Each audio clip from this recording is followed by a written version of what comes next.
Welcome to the Inside Silverstone podcast, a business-focused podcast covering all things tech, engineering and innovation. Hosted by me, Chris Broome, a huge tech, motorsport and gaming fan, and also the owner of Longhurst, a firm of lifestyle financial planners and independent financial advisors located in Silverstone, Northamptonshire. This is a series of unscripted and unpolished conversations with leading business owners, thought leaders and high-tech talent where we discuss their experiences within the Silverstone business and motorsport region.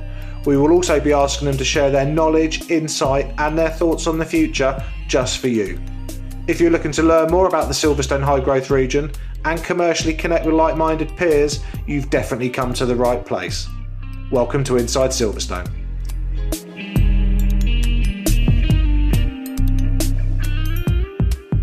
Welcome to the next edition of Inside Silverstone. My name is Chris Broome and I am your host. Today I am delighted to welcome to the show Angela Cox, the mindset mentor. Angela, welcome to the show. Oh, thank you for having me. It's always a joy to speak to you, Chris. Fantastic, thank you.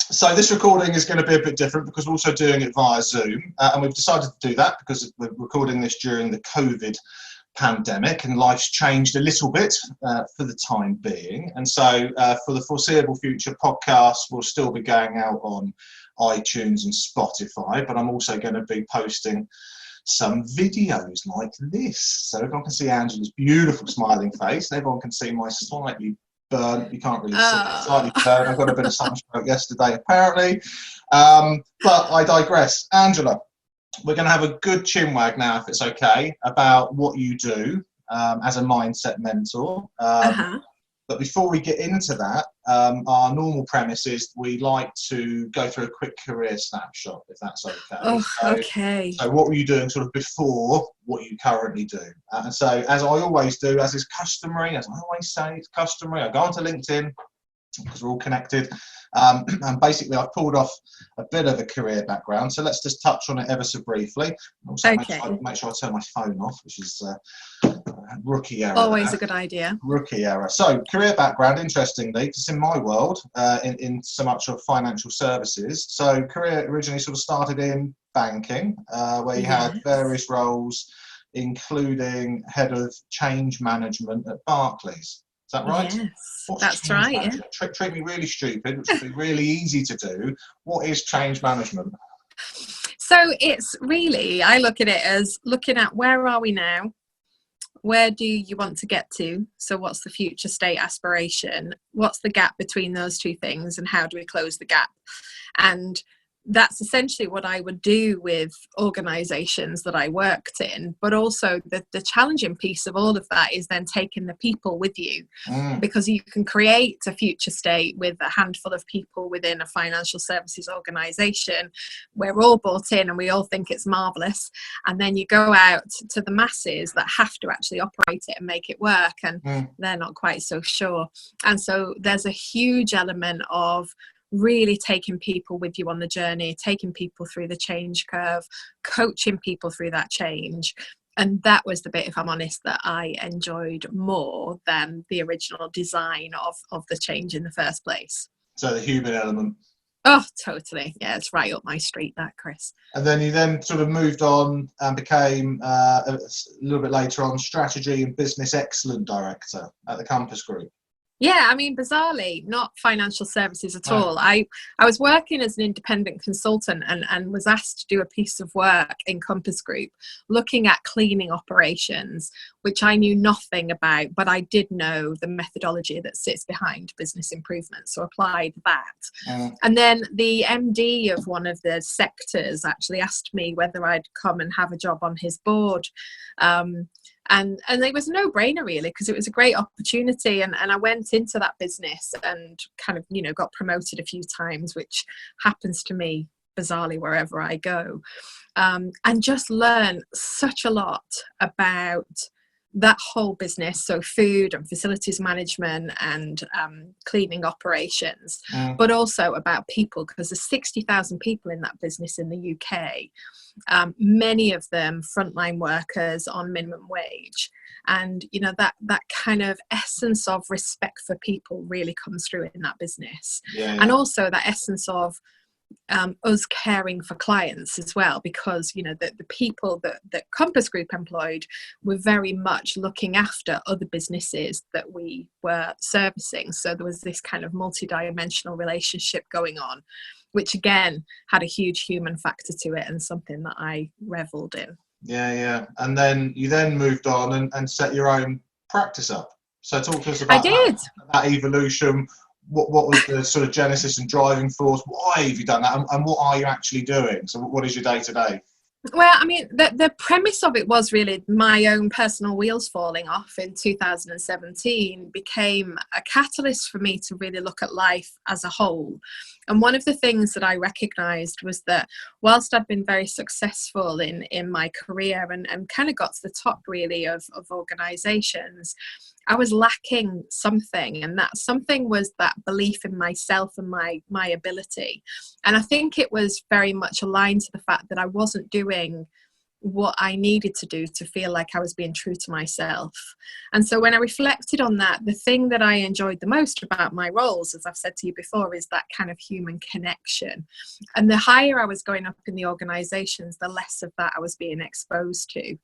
And so I very much kind of looked at what was it that I wanted to do. I enjoyed coaching more than anything else. And so decided to come out, massive decision, because I was on, great salary, had a great role, big risk. But I came out retrained as a life coach, but also in lots of different therapies as well. So 8 different change modalities, but kept hold of that premise of where are you now? Where do you want to be? What's the gap, and how do you close the gap? So that idea of business transformation and change that I've worked in for many years in organizations, I've brought that now, and all of that executive coaching experience that I've had, put that together with life coaching and therapy, and developed a practice that is allowing me to make huge changes for my clients and facilitate that change without being the kind of the therapist that asks you about your mother and nods her head a lot. So it is that real kind of dynamic combination, I suppose, of coaching and therapy, which not many people do, and therefore it's a good niche, I suppose, to use that word. And it's working. And what's more, it's making me feel totally fulfilled. I totally believe in myself and my capability to do it. And therefore, I'm not at odds with the work that I do or who I am, which from a mental health perspective is really positive. So, and so what is the difference, coming back to the sort of life coach stroke sort of executive coach, what's the difference there? Because some people could perceive life coaching as a bit fluffy, as you've said. Totally. Yeah, whereas executive coaching, going into a boardroom and, and dealing with, red energy, alpha types, for example. So how do you sort of marry that together? Because you're saying what you're doing is quite unique and a bit of a niche. So how do you combine that? Well, my clients are generally leaders, they're professionals, they're entrepreneurs, so very much people who are already successful. And one of the things that I've experienced working with them as a peer for all of these years is that the things that they would talk to me about, because I've got one of those faces, are the things that are holding them back at home. So, very much believing in themselves at work. There might be an element of imposter syndrome, but a lot of people have that. But their relationships at home weren't great. They might have, experienced trauma in childhood that hadn't been dealt with properly. The relationship with their kids aren't what they want it to be. There's lots of gaps outside of the working environment, which are meaning that this successful person doesn't feel as great as they could be. And so for me, that marrying of executive coaching so I can make you even more successful at work, but also life coaching so I can make you even more successful at home, that then combines together to mean that you feel whole. You feel like everything is going well, and where it isn't going well, you're able to use the tools and techniques to actually bring about a change that is needed so that you feel more settled. So whilst life coaching, has this kind of reputation, if you like, for being airy-fairy, when you combine it in that way, it's hugely powerful and allows somebody to really start taking leaps forward and letting go of those limiting beliefs and the things that are holding them back. And I think, the second part of that is about losing the mask. So I've experienced, and I've done this myself, people in organizations walking around wearing a mask, taking one version of themselves to work and another version of themselves sits at home. And I believe in order to bring your whole self, your best self, into the working environment, that mask has to disappear. And so it's about helping a person recognize that they're wearing the mask, and who are they when they're not wearing it, and what value can they bring when they are true to who they really are.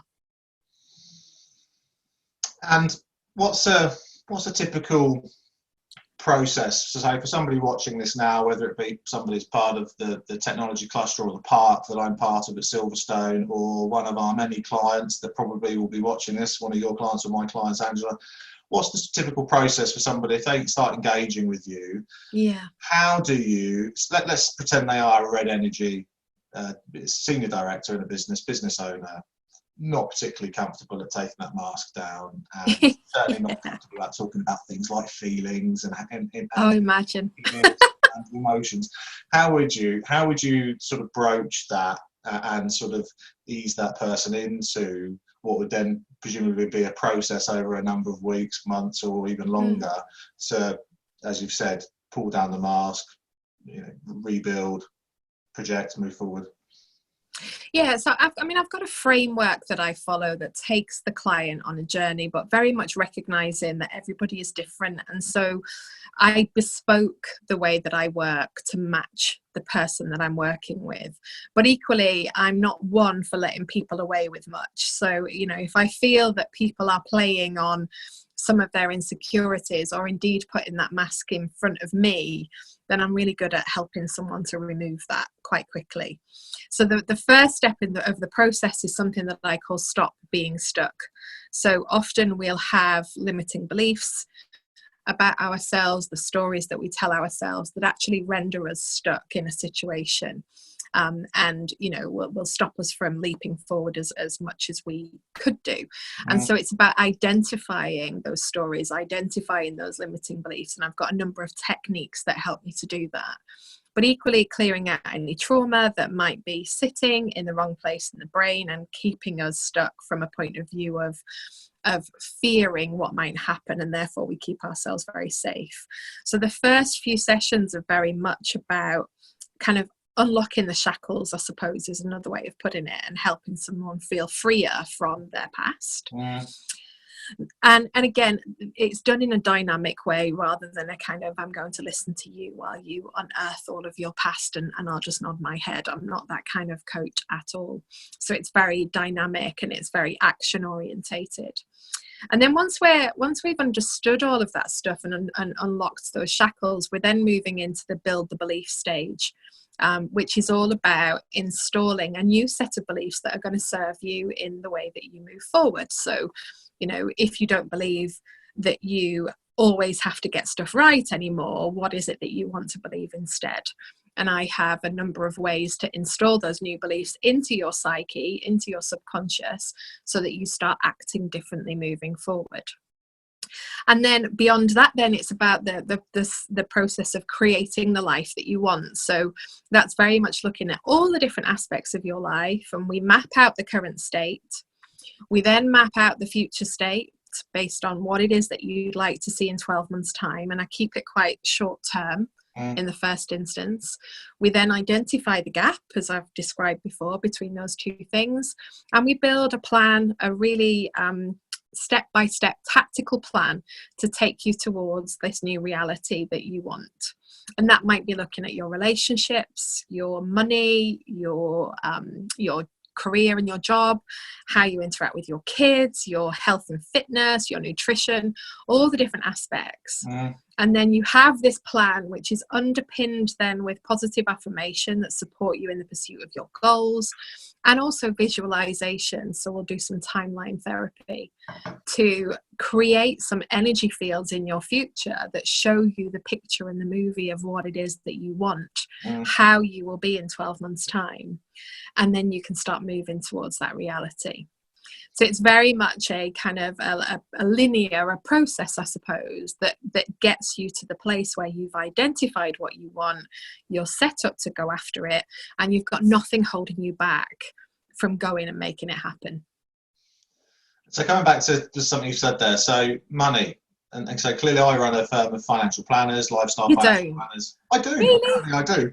So I'm obviously going to jump on the money bit because as you know, we're completely human focused, and you and I have been in conversations for the past year or so about, is there a way that we can integrate our services together? Because quite clearly I'm having conversations with people about not just the next year, but multiple decades of, you know, what matters most to them, you know, what type of legacy do they want to leave behind, and not just financially, and clearly emotions and feelings come into that, and not just current feelings about money, but also, you know, what was money like growing up, for example, and how is that anchoring some of their decisions today. So presumably that's something you cover, that's something that comes up when you're talking to people about relationships. And right now, during, you know, where are we now? It's April the 6th, my brother's birthday. Happy birthday, Dave.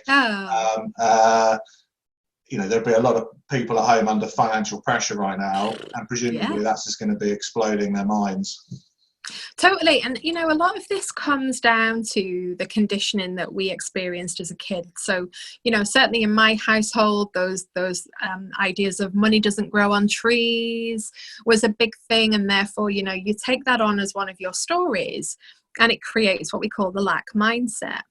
And so, you know, as an adult, you might have a really good source of income, but you are afraid of having that income, and therefore you might be quite you know, you might be spending it on lots of things. You can't hold on to it because you're afraid that it's going to disappear. So the things that happen to us as a kid, and that environment that we grow up in, and all of the stories that we hear from our parents can become our reality. And it's really important to identify that. So I like to encourage clients to write a letter to money, to kind of understand what their relationship with it might be. So, you know, quite often people will have this idea that money is dirty, and, you know, rich people are unkind, or they're you know, they're unethical, or whatever it might be that we believe. And sitting down and actually writing a letter to money helps you to identify those stories, and then you can reframe them and start to think differently. So it's one of the shackles really that we're trying to unlock, and get you to have a different set of beliefs. And then do you go through that letter with the client? Yeah. So I do this with a number of different things. So, you know, it's where I get them to identify their self-talk in this way as well, because that again unlocks their key stories. And then it's about, how do we reframe so that we can start feeding the subconscious a different reality, because that's what we want to get to. If you have a belief that money is dirty, that will be underpinning every single decision that you make. So we've got to exit that from your psyche and replace it with the thing that you are deserving of money, and that money flows to you freely, and, you know, you use it wisely to benefit you and your family, or whatever it might be. But, you know, we identify what the client needs around that, what they feel comfortable with, and then put that in place. Like it very much. Well, you would. Well, I also would. Well, my earliest memory, and I write about this on our website, so on our reason why page, why we do what we do here at Longhurst, you know, I share my story, and I decided to be brave enough to share it. And my memory was growing up was, you know, my father always saying to my mother, you know, we'll always be okay, you know, and my dad, you know, was sort of director, middle level type management, earned well, you know, changed his car every 3 years, some holiday every year. I'm very lucky. Very lucky. Very much are, yes. But you know, my mum grew up fearing that they didn't have enough money until she died, ultimately, and that then installed a poor savings behaviour into my brothers and I, certainly into our sort of 20s or early 20s, until we independently realised, certainly for two of us, that actually it was because of how we've been raised and what we were listening to and watching other people's behaviours, or more so our father's behaviour, that we had that. And certainly with what I do for a career, that was so empowering to realise actually, wow, until I get a grip of my own feelings and my own emotions and memories, you know, what good am I to anybody as a coach or as a financial planner?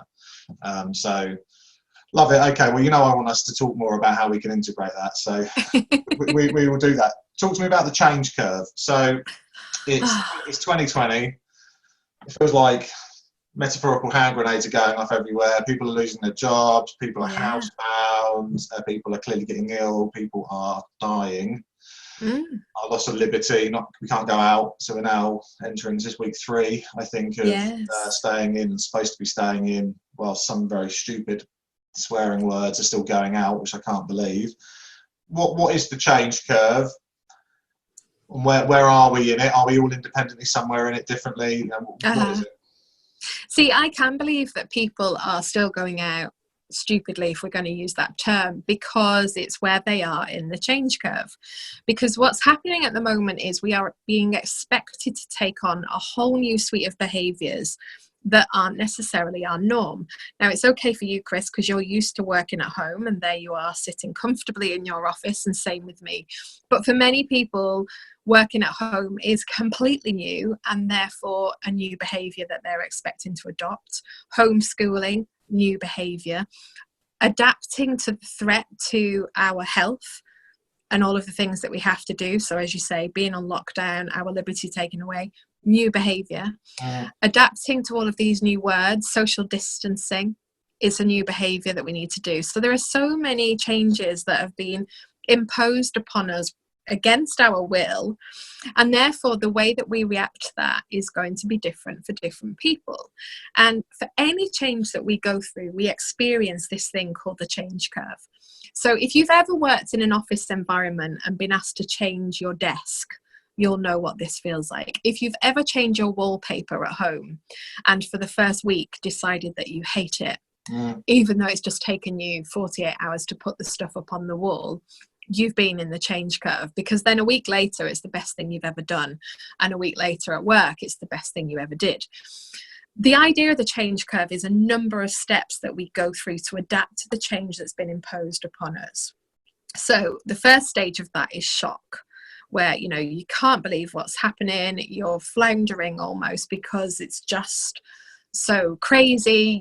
Who is this woman telling me that I need to move my desk? What on earth is she on about? I don't need to do that. Then you move down into the denial phase. So, think about the current situation where we might have been 3 weeks ago, 4 weeks ago. Coronavirus is just coming in on the periphery, and we're all going, oh God, no, this is such an over-exaggeration. It's so going to pass. We won't be on lockdown. We're going to be okay. We don't need to worry about it. A lot of us were there in that denial phase. Then you move through that and you get into anger. Oh my God, look what this is doing to my business. How dare the government say that we have to go on lockdown? There's hardly been any deaths. What's the matter with them?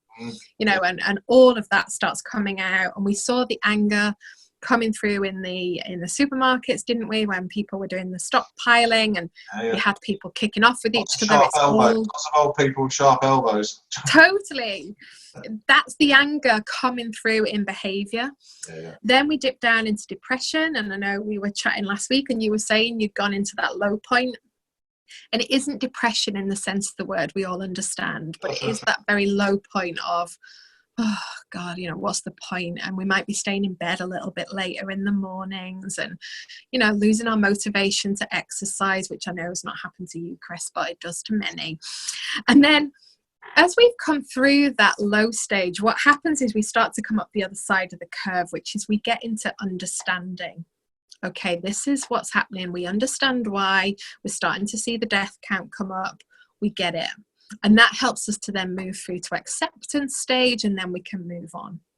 So we are all going through this change curve, and the complication comes in that we all move through it at different rates. So those of us that have had more trauma in our lives, for example, might struggle to go through the change curve quickly, versus someone who has a more resilient landscape in their brain and therefore can adapt to change much more quickly than we can. And of course, you might be in a household with people that are moving through it at different rates to you. So you're there going, oh, it's so cool. And, your partner might still be in the denial phase, and that causes conflict. So the people who are still going out and doing the crazy behaviours that we're seeing and kind of, butting against what we're being asked to do are probably still in that shock denial phase of the change curve. And the complication comes, of course, is that the change is changing every day. So, yesterday we were being asked to do one thing. Today there's another constraint being added to that. Tomorrow there'll be another one. And it keeps swinging us backwards and forwards, backwards and forwards. So you just find your feet and you're all cool. And then another thing happens that takes you back to the beginning. It's like a big game of snakes and ladders. What about the natural anxiety and even panic that sort of comes out of that curve? So people that are sort of entering the sort of lower point, where it's the reality's kicked in, and it's sort of fight or flight type situation. If they then start having anxiety or panic, totally, how do they manage that? So people watching this now or listening to it, maybe in that situation right now, how do they cope with that? So there's a few different ways, really. I guess the first thing to say is panic is when the pan is boiling over. I describe it as a pan of water. And when you're in panic mode, the pan is boiling over such that you can't even think straight. So you can't have a logical conversation with yourself or indeed with anybody else, because the body has gone into freeze mode almost, rather than fight or flight, which comes just before it. So when you're in that panic mode, you need to help yourself by changing your physiology. And that's about getting control of your breath. So what we want to be able to do is actually control the messages that are being sent to the brain about what's happening to your body and allow your brain to know that you're okay. So to do that, a really effective way is to take the breath in for the count of 4 through your nose, to hold the breath in for the count of 4, and then through your mouth, let the breath out for the count of 11, which is a really long time. And if you try to do that through your nose, it won't be quite as effective. So breathing out through the mouth for the count of 11, tiny, tiny breath out. And you literally feel your whole system calm down when you do that. And it sends the message to the brain, this person is okay, this person is okay, even if your thoughts are telling you that you're not okay. And so we want to create that signal to the brain. And the more that you can practice the breathing when you're not in a panic state, the more resilience you will build up in your system. So I'm encouraging people to make the breathing technique a deliberate habit within their day, that they engage in perhaps 2 or 3 times through the day, such that they have the muscle memory, if you like, for when they actually do get the pan boiling over moments. And so so when you say 2 or 3 times a day, so literally I can set up something on my diary, 10 o'clock, 1 o'clock, 3 o'clock to do it, or do I just need to recognize when I'm having a moment, if there is a moment of panic, and then do it then? So you can do it in the moment to calm yourself down, but I think to build resilience, it needs to be a deliberate practice. So I have a twinkle alarm in my phone, as I call it, and it's set for 3 or 4 times during the day. And when the twinkle alarm goes off, I do the breathing technique and I practice gratitude, because one of the things that helps us to focus on what we have got rather than all the things that we haven't got, and focus on what we can control rather than all the things we can't control, is practicing gratitude. And I know it sounds twee, but honestly it makes a difference. So when my twinkle alarm, how do I practice gratitude? So if I said to you, Chris, why are you very lucky, what are you going to say to me? Well, very lucky to have the upbringing that I had, roof above my head, food in my belly, very lucky to have remained relatively healthy, touch wood, until the tender age of 39. Very lucky to run a good business. I'm not worrying about money. There you are. You've just given me 7 or 8 different reasons why you have something to be grateful for. And often when we're in this panic state, this anxious state, we get very focused on the things that have been taken away from us, the things that we can't control. And the breathing coupled with the gratitude brings you back to the things that you have that makes you lucky, that makes you safe, that makes you feel certain. It's kind of focusing on the stuff that hasn't changed, and it just centers you back to yourself and helps you to feel like you can take another step forward. Okay, so 4 seconds in, hold it for 4 seconds, 11 seconds out, twinkle alarm 3 times a day. It can only come from me, this, can't it? Presumably I'm not looking on iTunes for the twinkle app. No. No, there is actually a ringtone called Twinkle in your phone if you care to have a look. We'll do that when we're done. Okay, anxiety. Now, I have to just cover the other thing as well. So I talked to you about the physiological thing. Stop laughing. So I talked to you about that. The second part, well done. The second part is to get a grip of yourself logically. So when you are anxious about something, what I want you to do is get really clear about what's causing the anxiety. Because again, this is going to be different for different people, even within the same household.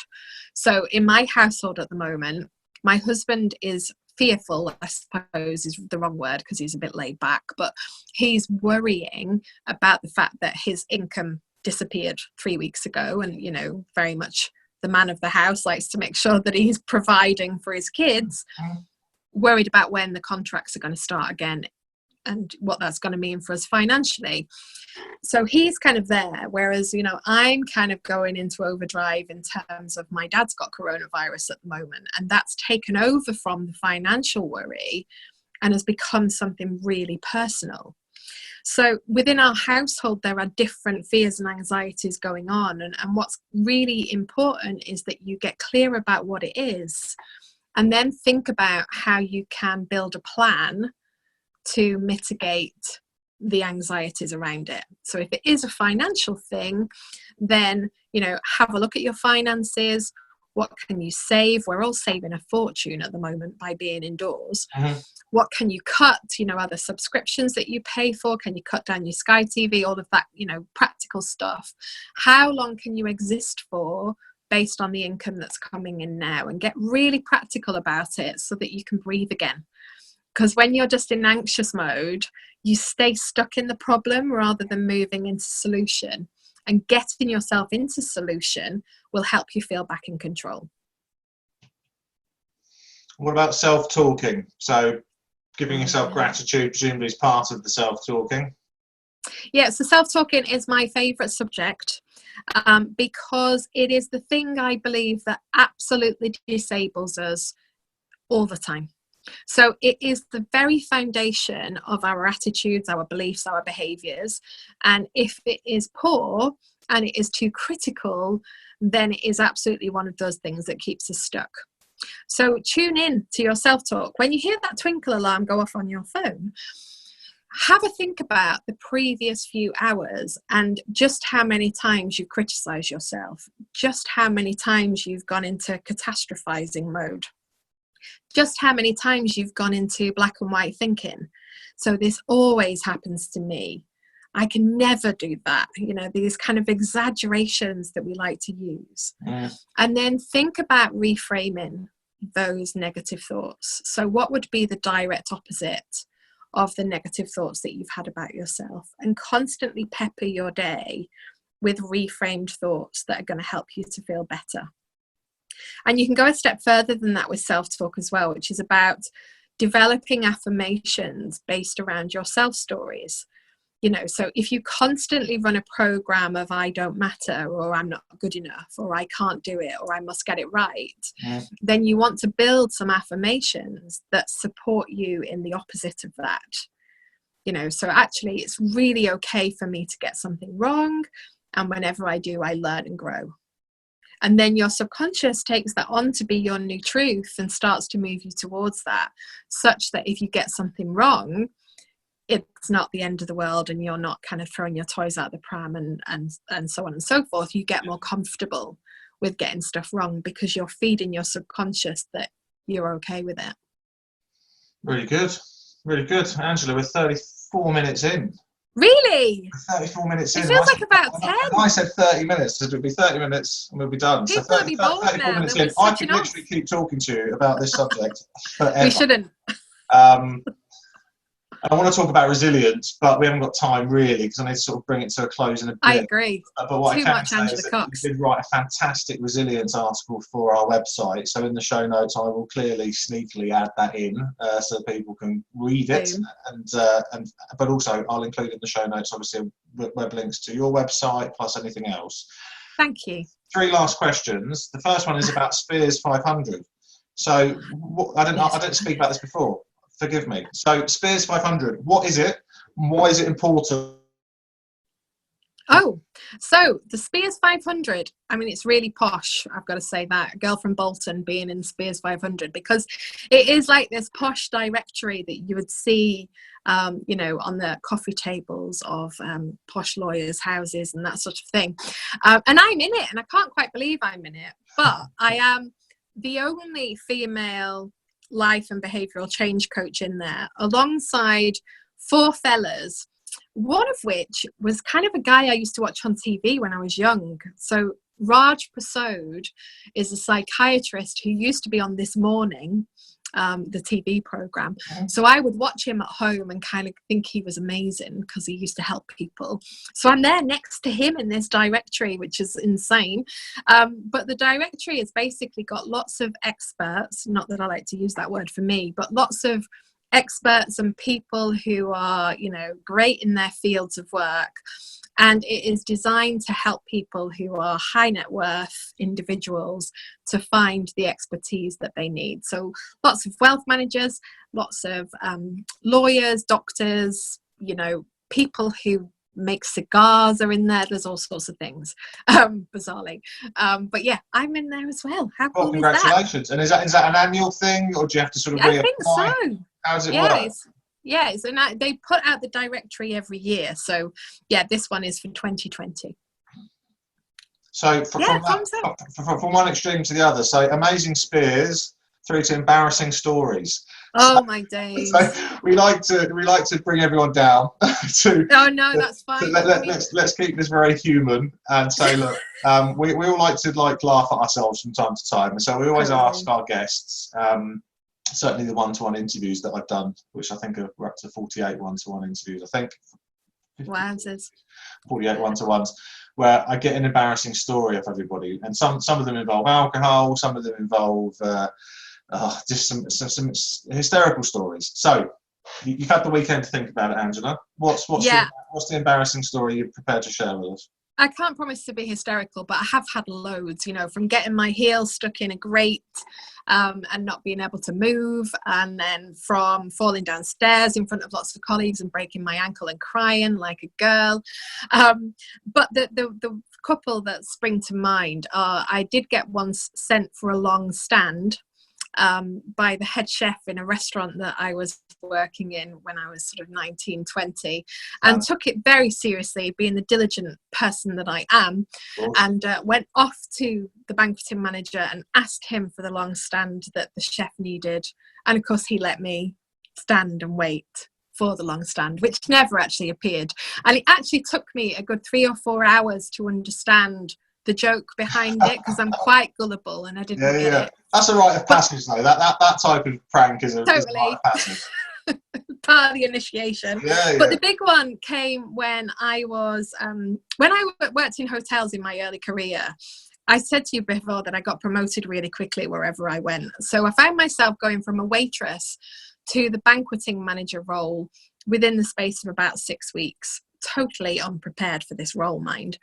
And this one day I had to run 2 weddings on the same day in 2 different rooms, and I had to be the toastmaster.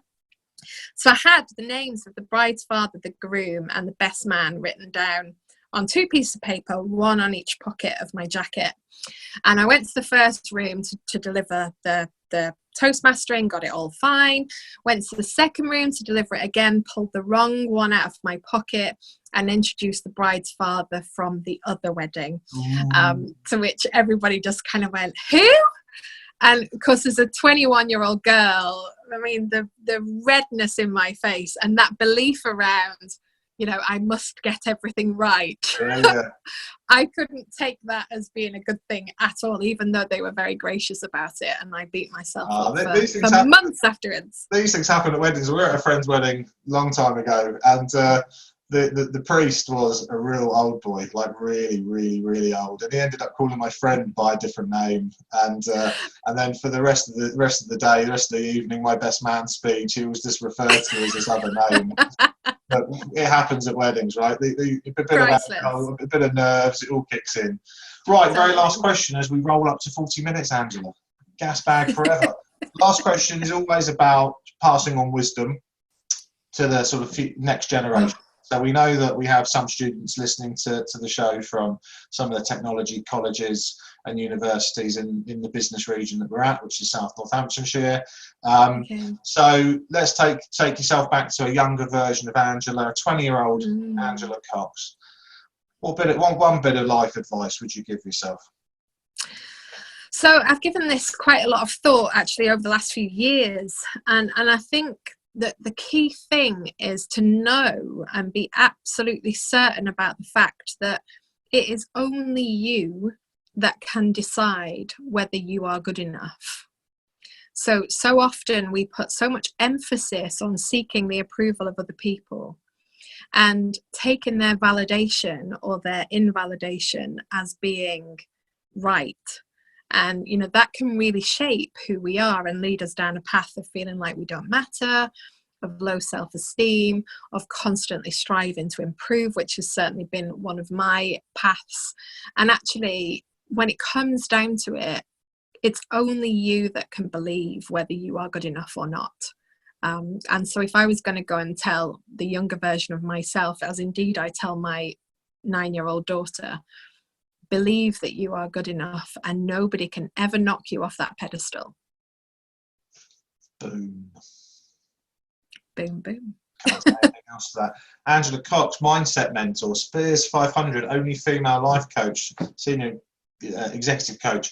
Thank you so much for coming on the show. I'll make sure there are a number of links for folk to find you in the show notes. Thank you.